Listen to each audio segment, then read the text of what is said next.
Good evening, everyone. So today we are going to continue the fulfilling of Pārāmī, part number 8.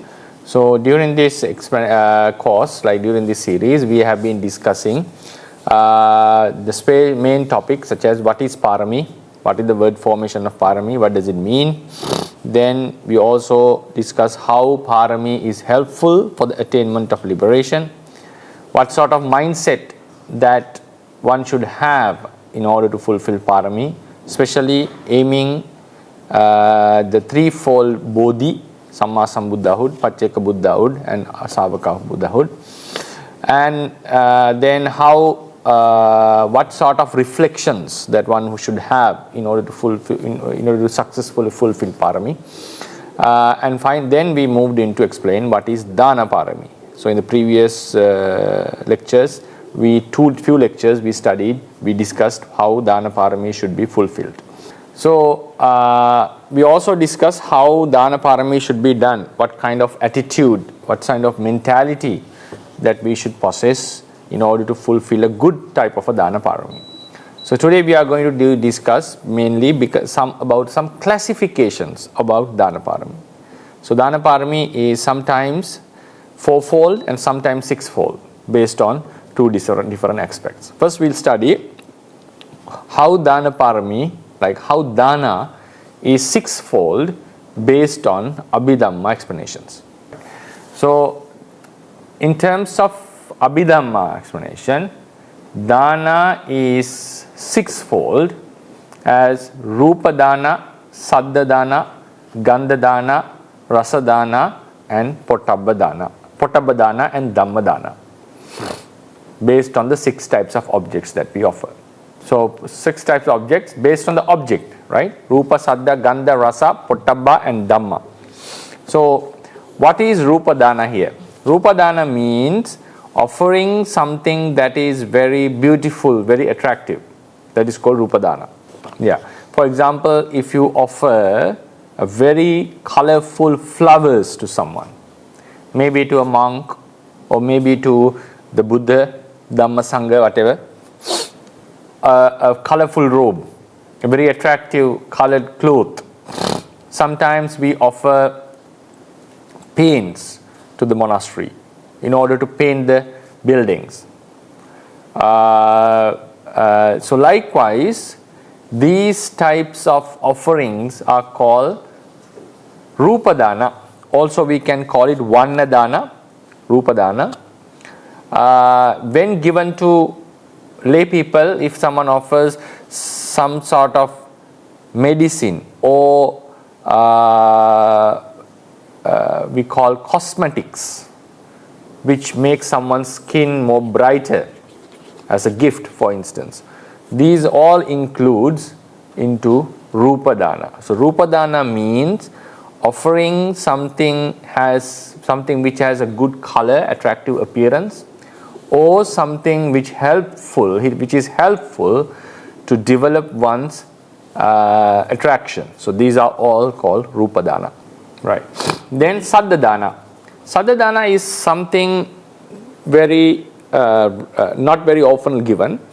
Saddha Dana means playing beautiful music for the sake of as a sake of respecting the receiver. For example, in countries like Sri Lanka, India, they have rituals like they play music in front of sometimes the gods they respect, in front of the Buddha or the tooth relic, maybe in front of a stupa, to show the gratitude or show the respect towards the venerated object or the venerated person. So this is considered as Saddha Dana. Saddha Dana. Normally it's played with a very soothing or attractive sweet music as respecting the receiver. Yeah. And sometimes there is a custom like they play the gong. Gong means a bell. Especially in Sri Lanka we have this custom. So the people come and strike the bell as a respect towards the Buddha, Dhamma, Sangha. right? Sometimes you may feel like, what is the actual giving in sadhana? It is like it's something that we offer which is soothing to the ear of the recipient. When the Buddha got enlightened, or when in certain occasions in his life, devas, certain humans, nagas especially, they came and played music in front of him as some sort of a gesture of respect. So he, as an arahant, as a person who has eradicated defilements, would not enjoy the music as we do, or as he didn't enjoy as we do, but it was pleasant to his ears. Now, for example, if we go into a suburb, or if we go near to a highway, the vehicles moving with the sound it creates is not very comfortable to our ears. If you happen to live near a railway, always the regular traveling of the trains is not very soothing to the ear. So in the same, but on the other hand, if you go to a place where very sweet music is played, regardless of we enjoy or not, it is very soothing to our ears. It can be disturbing when you are meditating, but in the natural sense of five senses, it's very soothing, it's very comfortable. So giving such comfort is one aspect of dana, and that is called saddha dana. So, for example, if in a monastery, if the bells are being placed, so the people come and strike the bells and offer the respect to the triple gems, even placing a bell in a monastery is considered an offering saddha dana, because eventually people would come and strike the bell and offer their respect. Another way of giving saddha dana, it's very important information, because this is a type of dana that is neglected, not normally followed by devotees these days. If you offer some medicine to a Dhamma preacher, or a one who chants paritta, so their throat would be clearer, or would increase their voice, sweetens their voice, supports their voice. This type of offering, medical support, or giving some substances which facilitates smooth voice or uninterrupted voice, would also suffice or amounts to saddha dana. So saddha dana is not only playing music for the triple gems or the respected person, but also establishing certain objects that can be used as means of saddha dana, and also offering things in order to increase or sweeten the voice of others, especially the monks who preach Dhamma, and for the monks who chant paritta is also type of a saddha dana. Right. Then there's another way of Dhamma dana which is mentioned in books, that if someone chant paritta nicely, or preach Dhamma in order to respect the Buddha Dhamma Sangha, like we say its good qualities, what a Buddha, what is Dhamma, what is Sangha, I praise the Buddha Dhamma Sangha, and also chant paritta as a gesture of respecting the Buddha Dhamma and Sangha. For example, if we are preaching the teachings of someone, there's also one sort of it's a sort of a way of it's a gesture of showing the respect to the person.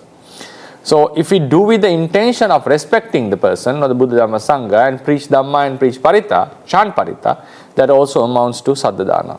Sometimes it is also possible, especially now Buddhists, when they pay respect to the Buddha, they utter gathas like Itipiso, Bhagava, Arahant, and so forth.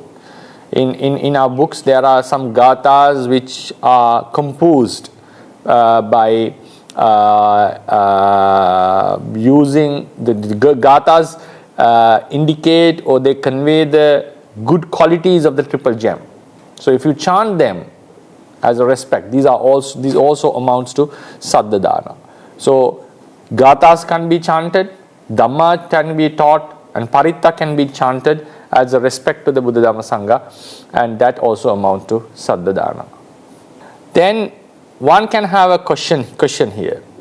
When I said the music can be played as a respect as a way of giving dana, one can ask a question: isn't music played with lobha mula chitta? Because normally it's prohibited for monks to play music, and when you observe the 8 precepts, sabbata days, uposatha days, we are not supposed to play music. So how could this amount to a kusala? Because in terms of abhidhamma, in the end, what is offered doesn't matter. The intention is what matters in order to decide whether this is a kusala or a akusala, right? Because we have kusala chittas, akusala chittas, and also kusala chetana and akusala chetana.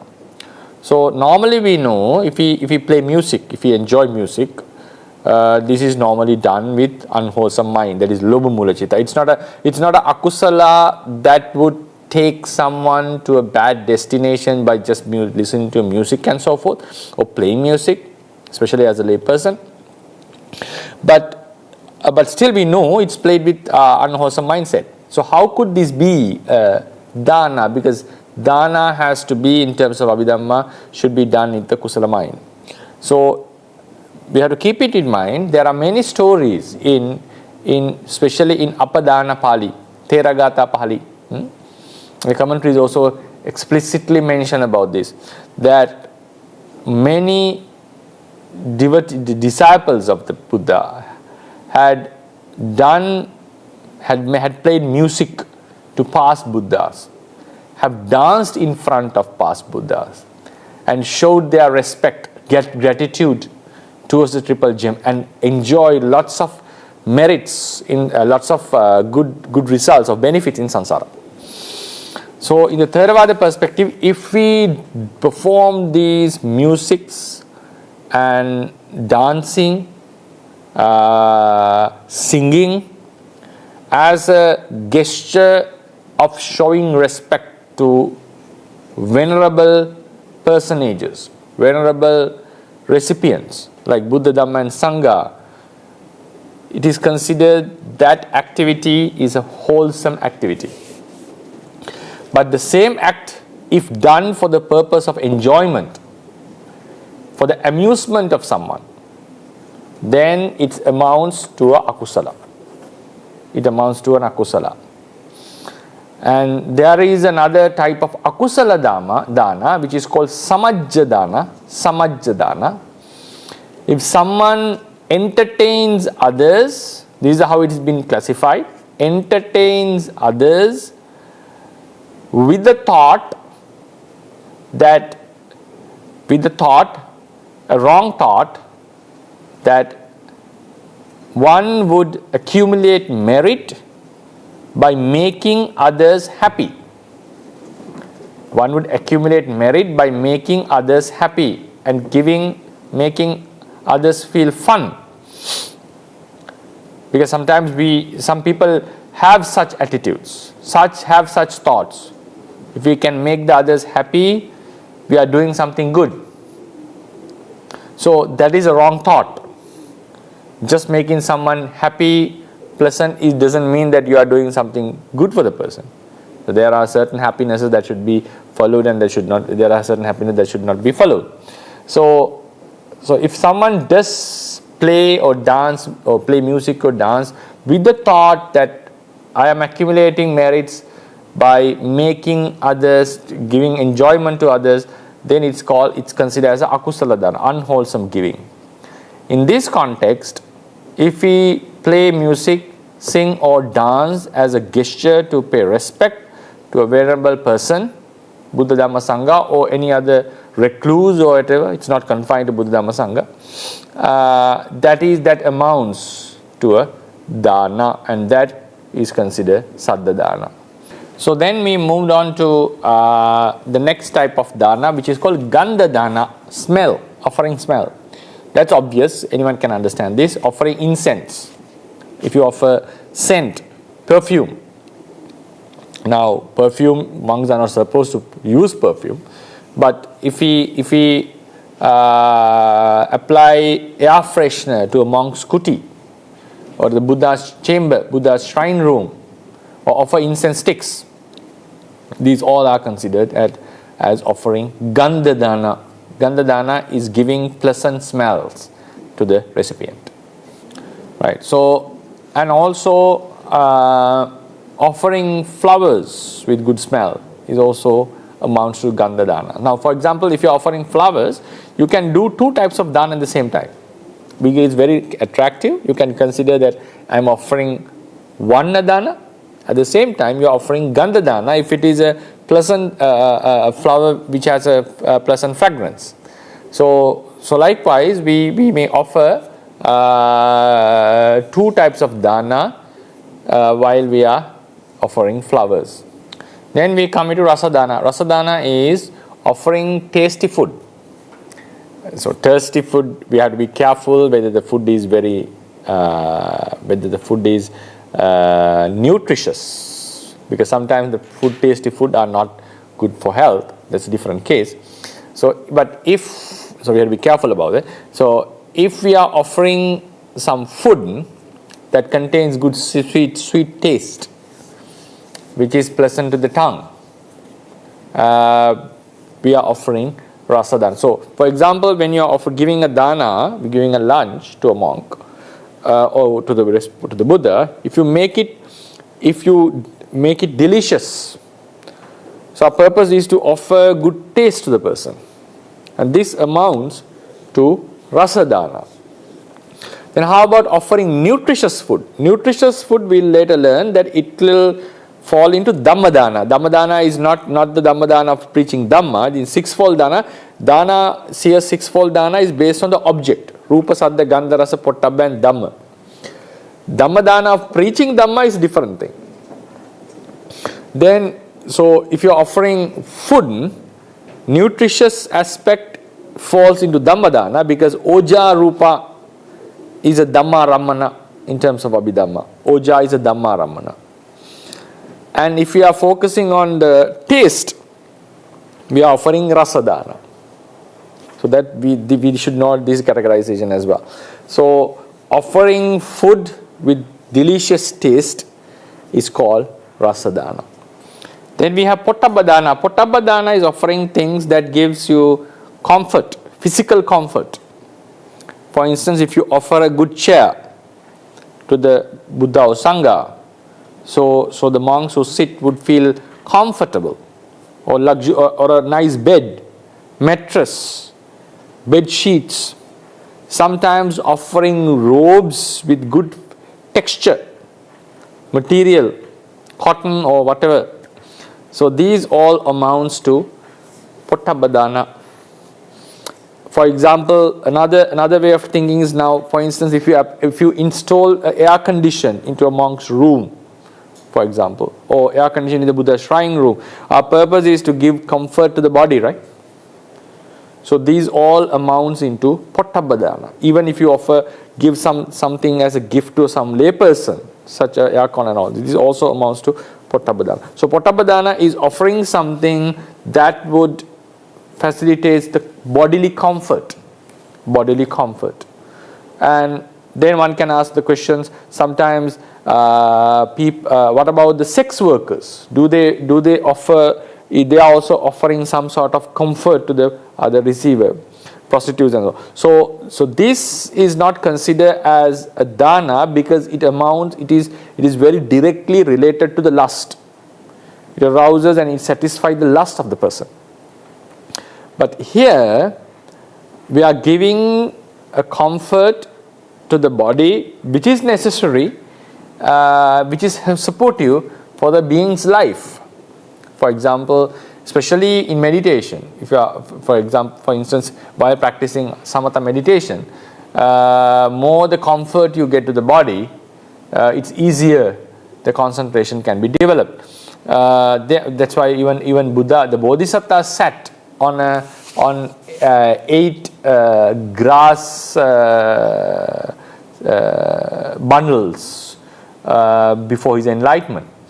So therefore, giving comfortable items, giving soft, or however you interpret this, items that brings physical comfort are called Pottabba Dana. So then another way to think about this, now the same object sometimes can be comfortable to the body, in some occasions it can bring pain. For instance, think about air condition. During the hot season it gives you comfort, but if you on the air condition during the cold period or winter, that would torment your body, right?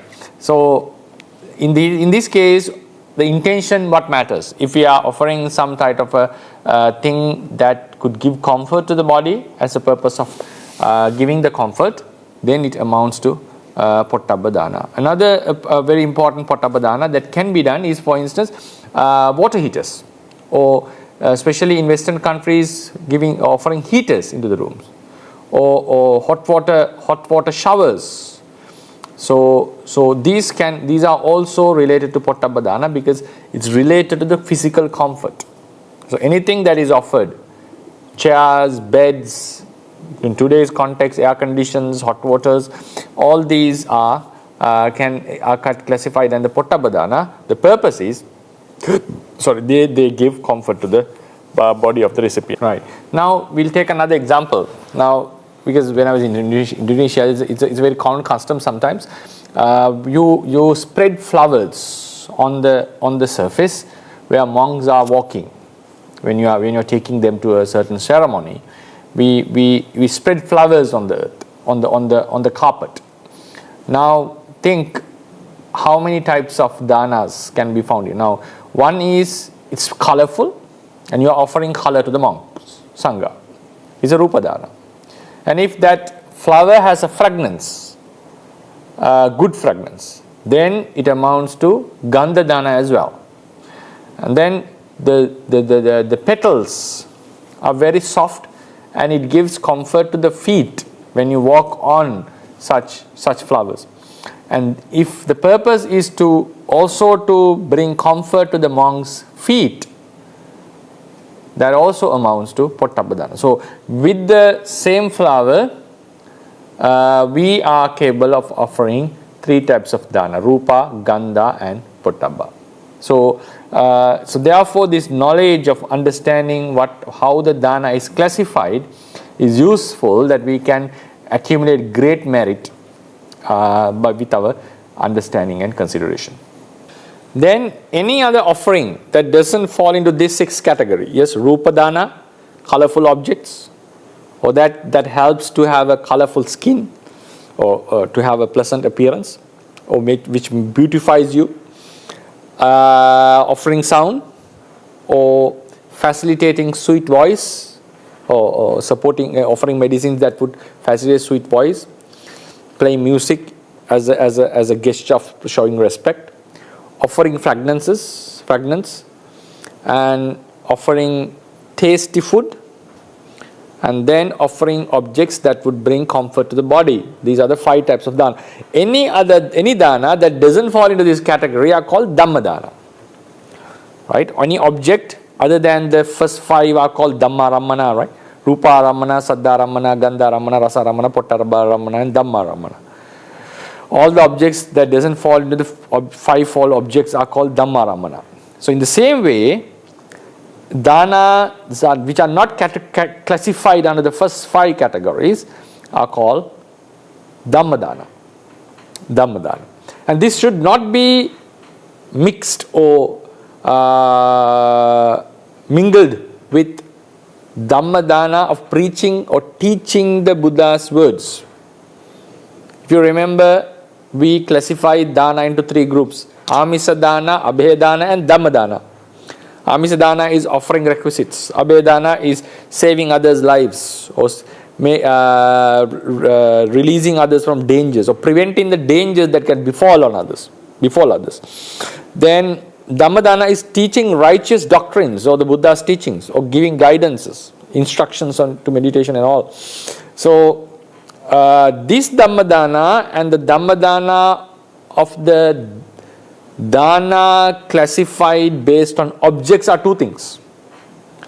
So today what we are talking, danas that are not under the first 5 classification categories are called Dhamma Dana. So we'll now learn what are they. Right. So then this Dhamma Dana of the object, based on the object classification, is again threefold. Oja Dana, Pana Dana, and Jivita Dana. Right? We'll first learn them separately. Oja Dana, Pana Dana, and Jivita Dana. Oja Dana is offering nutritious food, which I discussed in the Rasadana. Rasadana, in the explanation of Rasadana, I said food can be offered at 2 separate danas, the same food. If you are focusing on the deliciousness of the food, the taste of the food, it amounts to Rasadana. If you are focusing on the nutritious part of the food, it amounts to Ojadana. If you can offer something which is nutritious at the same time delicious, then we can make 2 danas at the same time. So if you are focused on offering something nutritious to the person to make him healthier, so this type of offering is called Ojadana under the Dhammadana of the 6-fold classification. Then we have Panadana. Panadana is offering drinks for the purpose of quenching the thirst.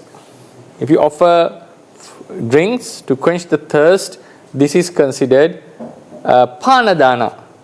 Right? For example, if you offer water, tea, coffee, whatever, in order to really quench the thirst of the person, this is considered Panadana.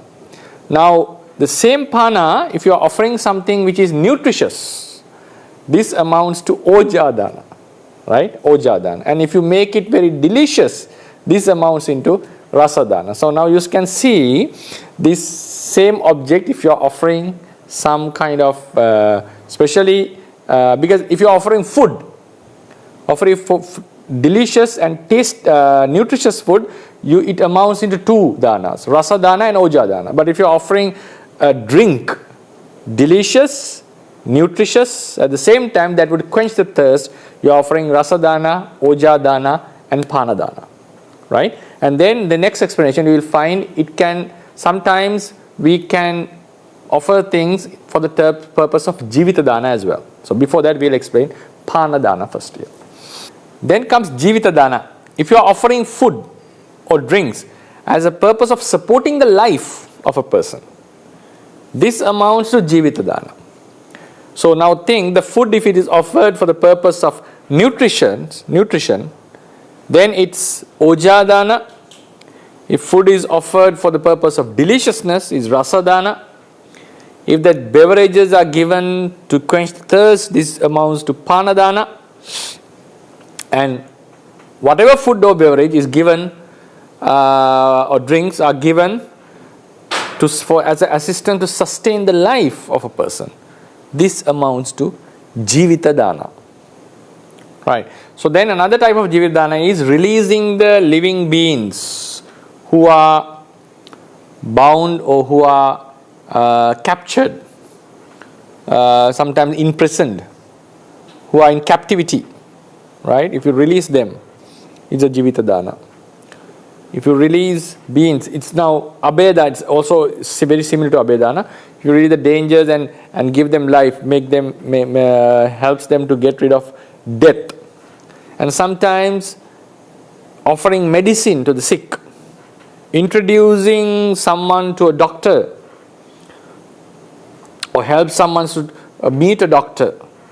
So these all amounts to Jivitadana. So Jivitadana is whether you are offering something for the sustenance of life, or whether you are offering some sort of medicines to get rid of certain sicknesses, or directly releasing others from death so one can live peacefully, happily.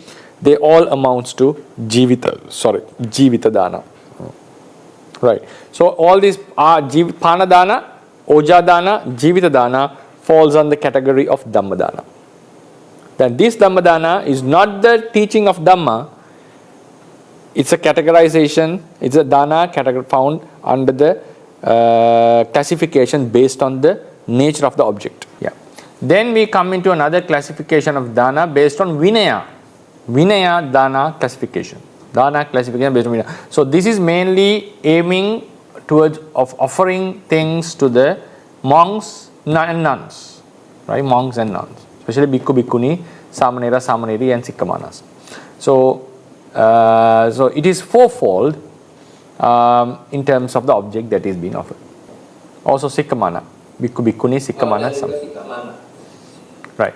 So it's fourfold: chivara, pindapata, senasana, and gilanapacha. These are the four requisites that are required for a monk to sustain their life, for monks to sustain his life. So offering clothes such as robes, sanghati, uttara, sangha, and so forth, and any other cloth which is allowable to be used is called chivaradana. So offering clothes allowable for monks, nuns, are called chivaradana. Right.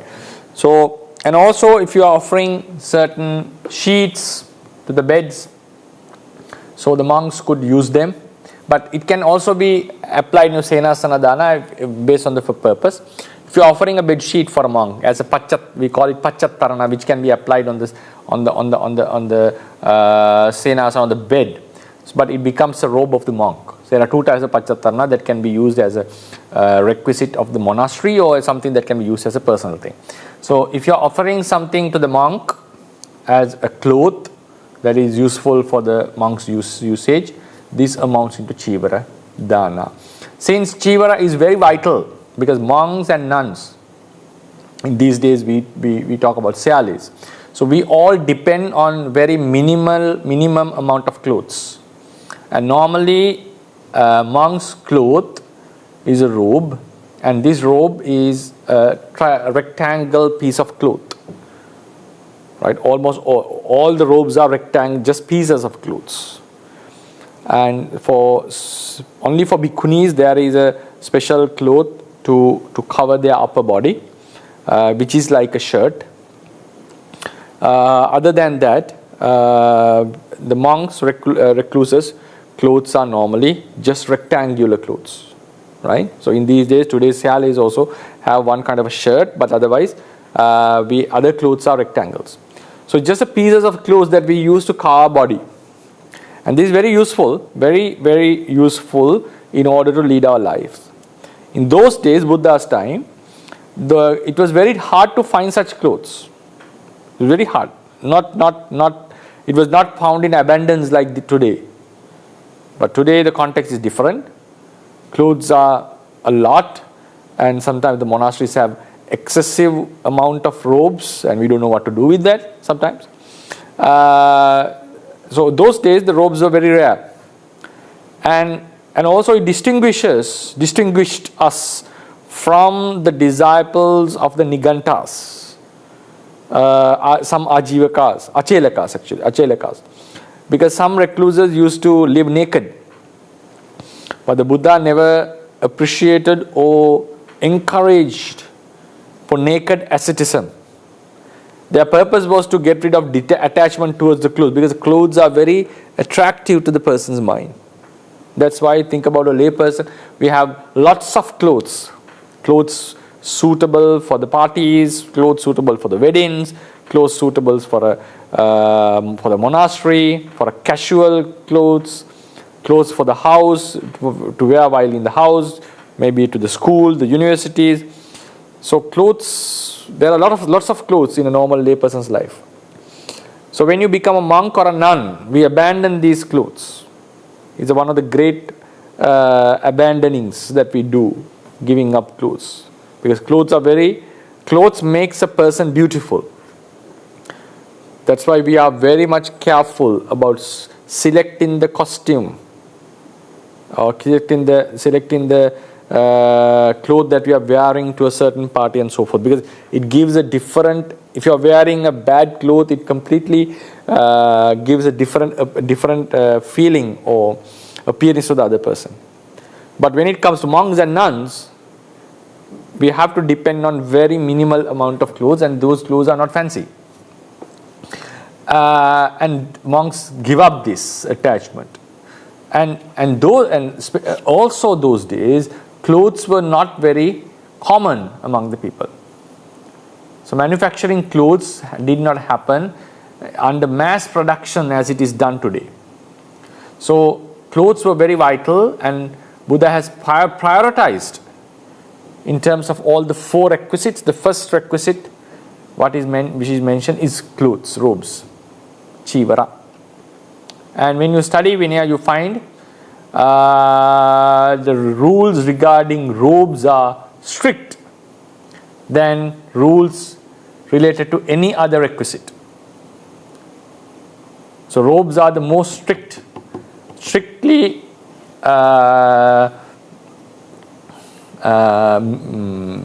we call it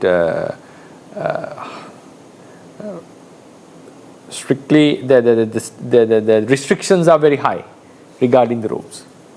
So offering chivara is a very great merit, especially to the monks and nuns.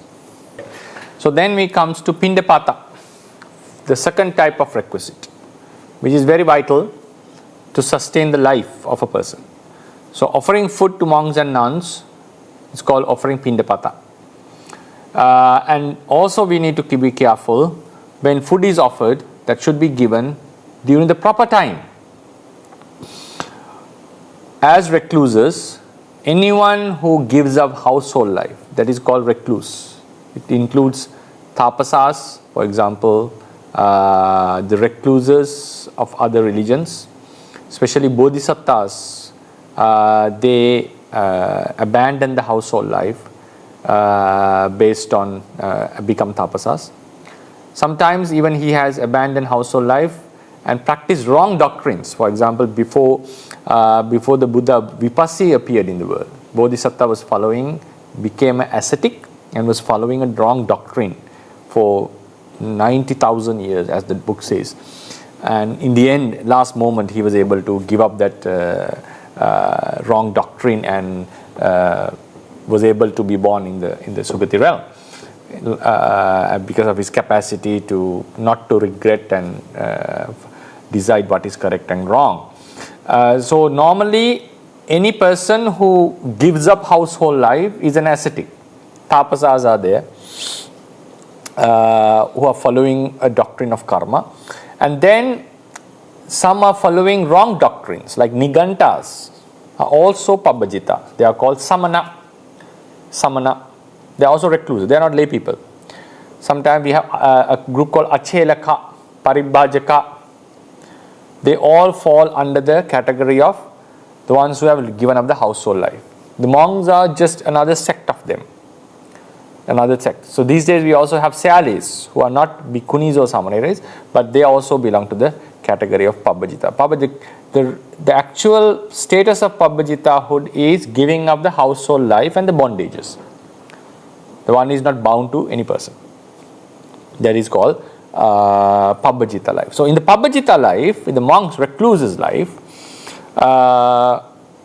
food was something that was not easy to be obtained, and normally the recluses restrain themselves from eating afternoon.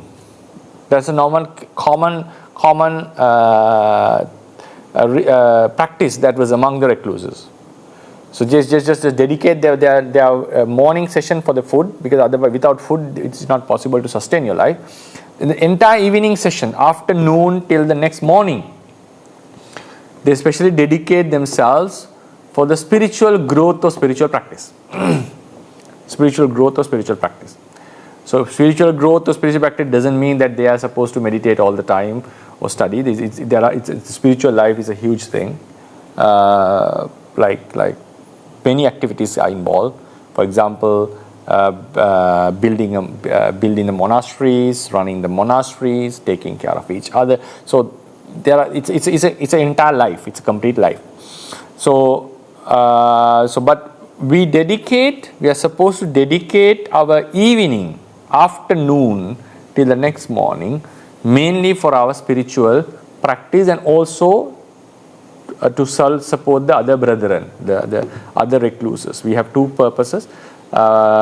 We develop our own few main aims in our lives. So we have developed our own spiritual qualities, support the other brethren. Brethren means the ones with whom we practice our do our practice, and also to preach the Dhamma to the lay people who are supporting us. So these are the mainly three aspects that recluse should follow. So we dedicate our evening mainly for that purpose. In the morning, as human beings, since we need to find nutritious nutriment to sustain our life, we need to go for Pindapata or find foods somehow in a righteous way. So offering this food was a great assistance for their spiritual growth. So offering food for recluses is considered offering Pindapata, and that should be offered during the proper time. If food is being offered in the after the noon, it still amounts to dana. It still amounts to dana, because, for example, before the Buddha laid down the rule of Vikala Bhojana, monks used to go Pindapata at night even. When there was no such a rule of Vikala Bhojana, monks ate after noon. That was not an issue, but they were supposed to know their limitations and so forth. Even they had dinner those days, because it's clearly mentioned in the Majjhima Nikaya. Venerable Maggawithari Thera, not the normal one, Maggawithari Thera was really upset when the Buddha was promulgating the rule of Vikala Bhojana, and Venerable Bhaddali even didn't follow it. He said he straightly opposed that. I'm not going to stop my dinner because you are going to promulgate a training rule, because I cannot sustain with one meal. So it's important. So it's important that you offer the food during the proper time, during the daytime. Monks are allowed to have food, but for example, if you offer meals after noon even, that amounts to dana, but after the rule is been promulgated in the Buddha's teachings, it won't be a very great one, because you are in the end they would break the rule by eating it, or if someone is following in here, that food is of no use for the recluse. So therefore, Pindapata dana is mentioned, offering food during the proper time for the monks. So then we shall do it. If you can translate my last part, if anyone can translate, then we can I'll give you one short translation and we can finish the session and then go for the Q&A, right? Is it good? What do you think? Oh, it's okay. It's okay. Then I think some of would have understood. It's about Pindapata. So I'll give you a brief explanation. You can translate. So Pindapata dana is offering food during the proper time in which monk can have their food. Yeah. If you can translate, I'll give you another one short part, and then you can go for the Q&A. So then it's the talk is finished then. Offering food, Pindapata is offering food, edible food during the allowed period for morning session for monks and nuns. Right. Then offering senasana is offering, for example, kutis, contributing to the kutis, chairs, beds, whatever equipment used for living is called offering senasana. Yeah. Then offering besajja, gilana pachaya besajja, the fourth vinayadana, is offering medicine, such as honey or whatever medical substance that is useful to get rid of sickness is called offering besajja parikkara. So word used for that is gilana pachaya normally, gilana pachaya. So these are the four types of dana in terms of vinaya.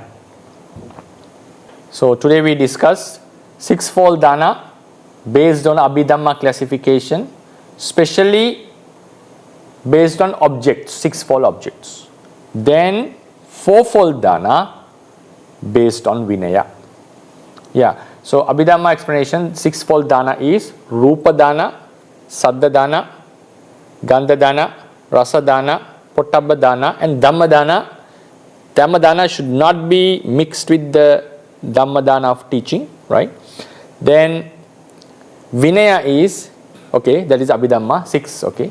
Okay, Rupa Dana, Rupa. Saddha. Okay, come on. Rupa, Saddha.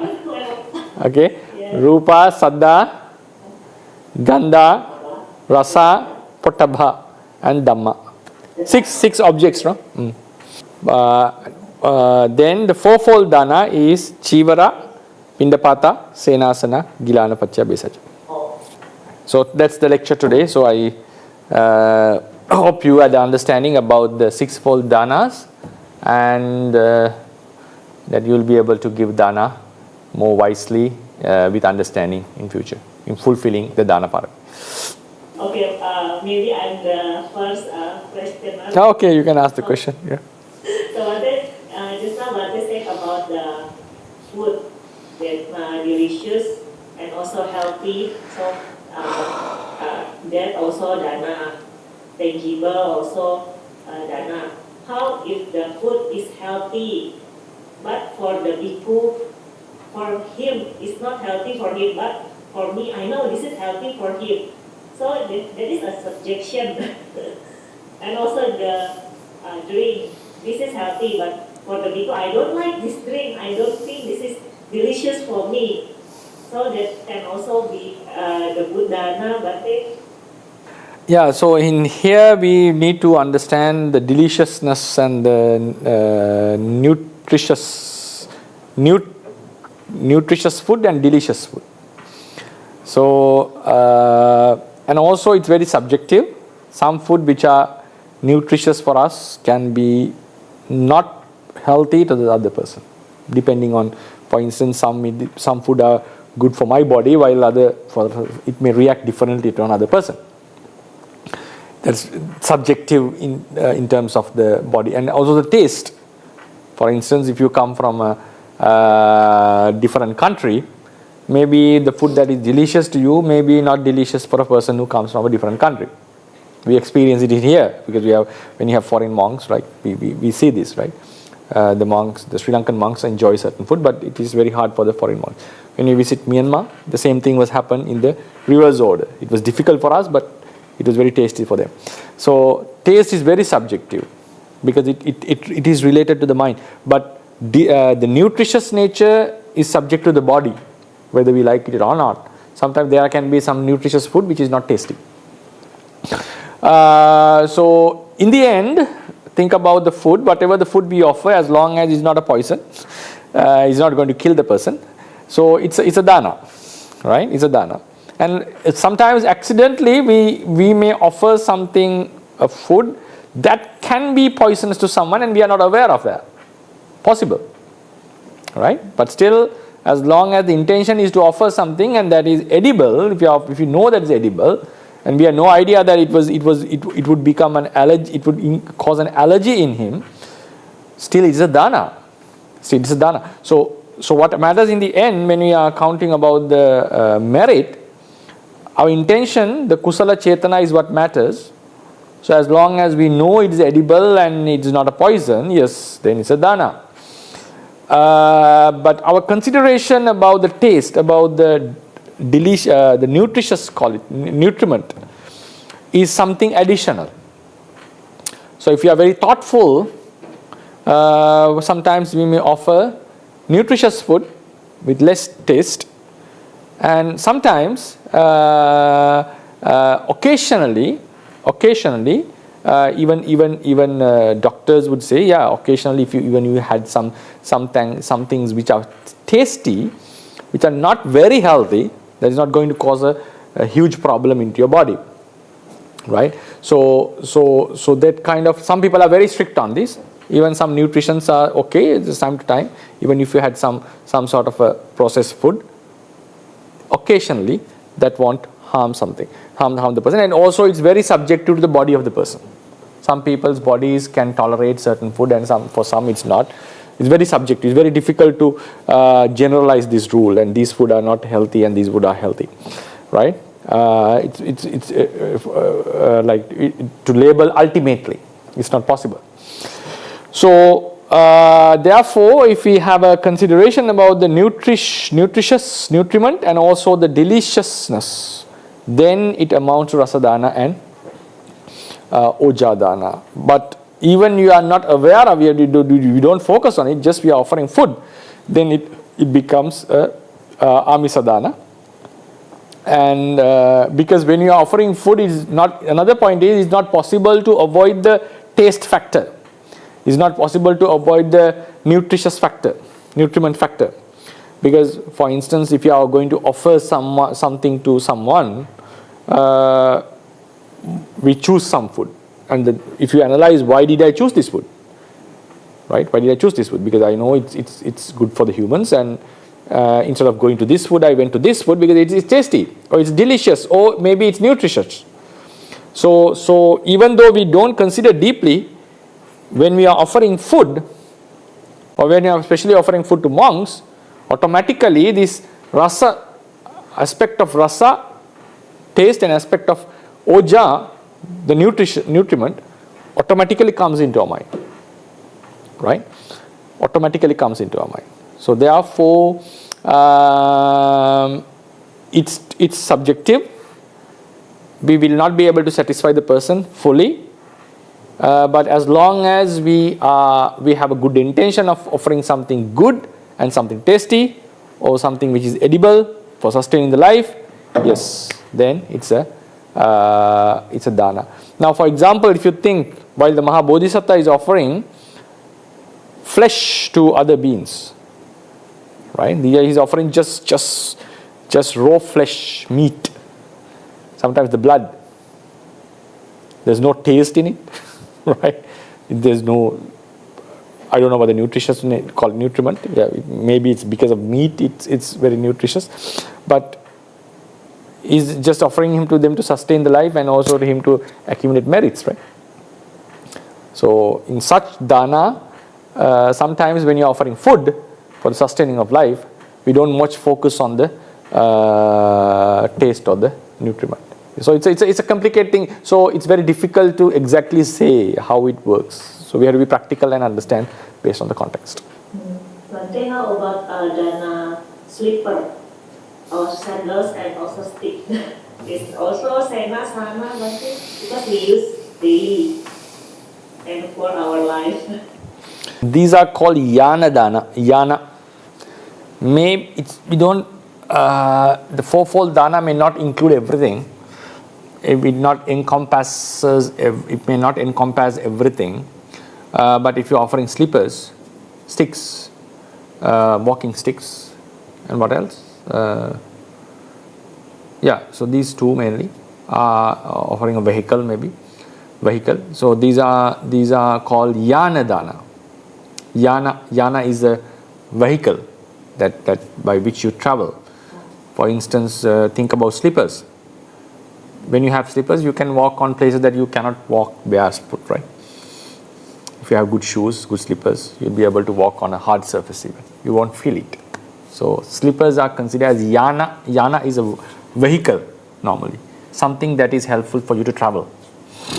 So katra danda is a walking stick that's helpful to climb mountains, and also when we get old. Wheelchairs sometimes, right? All these are called yana dana. A special benefit has been mentioned by Buddha in sutra if you offer yana, because those days we didn't have vehicles like cars and all, and it was prohibited for monks to travel on vehicles dragged by living beings. We cannot travel on a vehicle dragged by horse, cow, camel, elephant, or even dragged by a human, rickshaws. Right? We cannot travel on them. It's prohibited by Vinaya. It's okay to travel for a sick monk, but in that case, Buddha has said not to travel on a cart or a rickshaw that is dragged by a female, in order to make the distance from the females. Right? So even a female ox, a cow, if the cow is dragged in the cart, we cannot sit on it and travel on it. But this allowance is given to sick monks. If you are not sick, you cannot travel on such vehicles. But while sick, we have to consider who is dragging it. If a woman is dragging the rickshaw, no, we are not supposed to sit on it. So they were not, but we can travel on ship. We can travel on boats.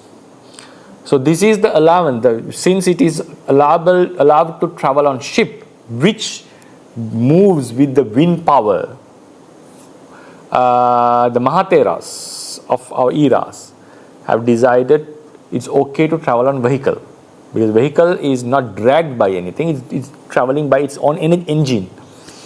Like a ship is moving based on the wind, helping to the wind. So no person is being involved in making a ship to travel. So vehicles of today are considered ships that travel on land. That is how the allowance was taken, right? So in terms of Vinaya, it's not possible to travel on a vehicle. Those days the vehicles were dragged by animals or humans. So the prohibition is still valid. It's still valid. Then what about when during the mechanical revolution, when the engine was invented, we started to have vehicles that are moving or run by engines. So then the Mahatheras, when this came into the context, train, the steam engine, cars, these vehicles came into the context, right? So then they applied, yes, since there's no creature who is dragging this thing, and since it is allowed to travel on ship, they made it like these are vehicles similar to ships, but normal ship travels on water, and these ships travel on the ground, right? Ground ships. So that's how we are traveling in a car or a jeep or a bus or something. So these are called yana. So those days they were the yana dragged by animals, and the other type, so it was prohibited for monks. So only vehicle that we could travel was on slippers. If you sometimes even today, when they categorize the poverty or the distribution of wealth in the globe, in the earth, one way of deciding person's wealth is based on what type of vehicle they are using. There are some people who could afford a jet for themselves, like billionaires. They have their own plane, own jets. Some would have a cruise ship, right? Like some could have yachts and all these. They're the billionaires could afford such things. Then normally, it falls down and comes to a good vehicle, a luxurious vehicle, then an ordinary vehicle.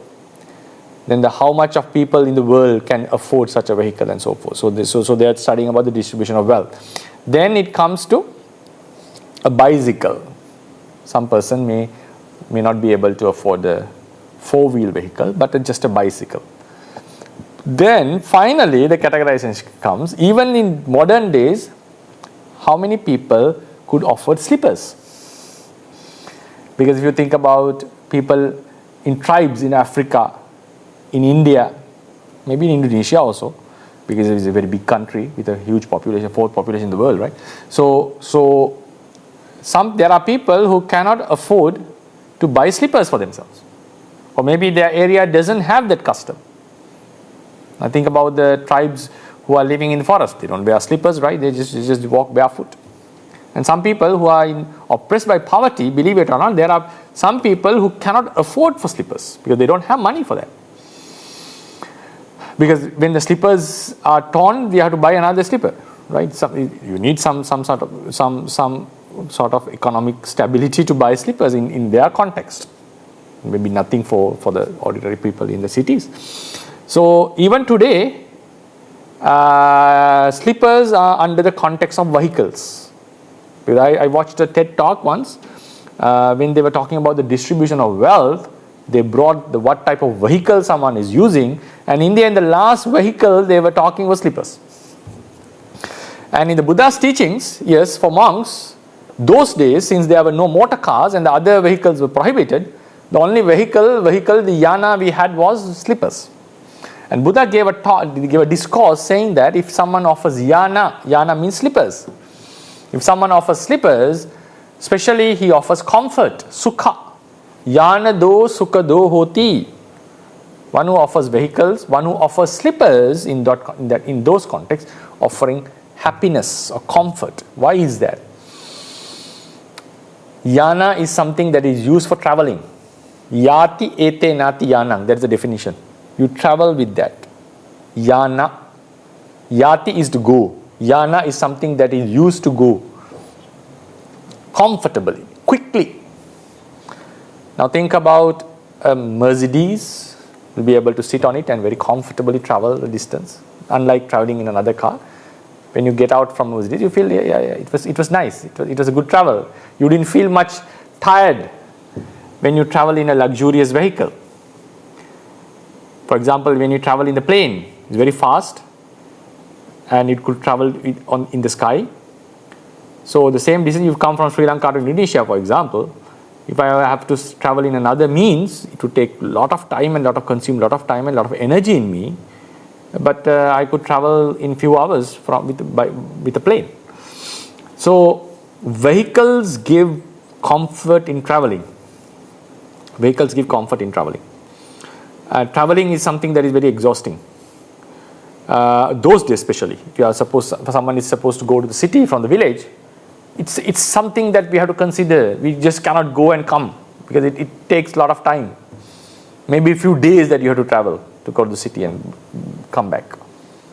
If you're walking, right? Even inside Jakarta, if you are just traveling into suburbs very easily, but if there are no vehicles, we will not be counting days, counting hours. We'll be planning our days, right? Sunday I'll go to the downtown and Monday I'll come back. That's how we would be planning if there was no vehicles. So vehicles gives comfort. Traveling is something very exhaustive, and vehicles gives the comfort and reduces the exhaustion. So the same thing happens with slippers. With slippers, we are very fast than barefoot. And our feet are not hurt when we use slippers. So therefore, if someone offers slippers, he is offering comfort. And in samsara, he would specially get sukha, happiness in samsara. Especially, another way to think about this is, yana, slippers, helps you to reach a certain destination with comfort. And in the spiritual practice, our yana is our mind that helps us to attain Nibbana. Nibbana is a destination. Consider it as a destination, not a physical destination. A destination where we attain through our practice. So our yana is the mind, chitta. Destination is Nibbana. So slipper is the yana. Destination is the place where we're going to go. Or the car is the yana. The place is where we would go. So because of the help of yana, we'll be able to reach there very comfortably. Same way. So as a result, if you offer yana, slippers or vehicles, when you are traveling, the journey towards Nibbana would be comfortable. Sukha patipada. It won't be a very exhaustive, troubling journey. So offering slippers, offering vehicles would make you to have a smooth journey towards the liberation. It was a long answer anyway. Adiyasha has to take the burden. The question has finished. I really thankful to hear your explanation. May one day be well and happy and attain Nirvana soon. Sadhu. Okay, by listening to this Dhamma about PāRAMī, the merit that we accumulate, can be shared with our dead relatives, the deities, and also may this merit be a helpful cause for our attainment of Nibbana. Idamme punyang asavakkaya vahang hotu. Idamme punyang nibbanassa paccayo hotu. එතාවතා ච අම්හිහි සම්භතං පුඤ්ඤ සම්පදං සබ්බේ දේවානුමෝදන්තු සබ්බේ සත්තානුමෝ භූතානුමෝදන්තු සබ්බේ සත්තානුමෝදන්තු සබ්බ සම්පත්ති සිද්ධියා ඉදම්මේ ඥාතීනං හෝතු සුඛිතා හොන්තු ඥාතයෝ ඉදං වෝ ඥාතීනං හෝතු සුඛිතා හොන්තු ඥාතයෝ ඉදං වෝ ඥාතීනං හෝතු සුඛිතා හොන්තු ඥාතයෝ මම පුඤ්ඤ භාගං සබ්බ සත්තානං භාජේමි තේ සබ්බේ මේ සමං පුඤ්ඤ භාගං ලබන්තු සාධු සාධු සාධු බුද්ධ ශාසනං චිරන් තිට්ඨතු බුද්ධ ශාසනං චිරන් තිට්ඨතු බුද්ධ ශාසනං චිරන් තිට්ඨතු සාධු සාධු සාධු